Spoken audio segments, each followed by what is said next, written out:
নিজের অভিজ্ঞতা থেকে একটা কথা বলি, সেটা হচ্ছে যে আপনি যদি স্বেচ্ছায় প্রণোদিত হয়ে নিজের ব্যবস্থাপনার মাধ্যমে কিছু একটা করতে চান, তখন দেখা যাবে যে সামাজিকভাবে আপনার উপরে বাধা আসবে এবং করতে পারবেনই না সংক্রান্ত বিষয়টাই এখন এই জমানাতে বেশিরভাগে চলছে। উদাহরণস্বরূপ আপনি আইএমএফ বা বিশ্বব্যাংকের কথা চিন্তা করেন যে তাদের কাছে আপনি লোন নিতে যাচ্ছেন, তৃতীয় বিশ্বের দেশগুলো তারা এমন এমন কঠিন শর্ত দায়ের করে দিচ্ছে যে আপনি সেখান থেকে ওদের শর্ত পূরণ করতেই আপনার সেই লোনের টাকা শেষ, আর সুদের টাকা দিবে কবে?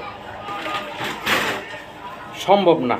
অনেক চেষ্টা করে দেখলাম, বা অনেকেরই দেখেছি, মানে স্বেচ্ছায় প্রণোদিত হয়ে নিজের জন্য কিছু করা খুবই কঠিন। একমাত্র বনে জঙ্গলে পালিয়ে যে সেখানে কিছু করা সম্ভব হলেও হতে পারে, কিন্তু এই বর্তমান সামাজিক প্রেক্ষাপট নিয়ে আপনি করতে পারবেন না। তো ধন্যবাদ সবাইকে।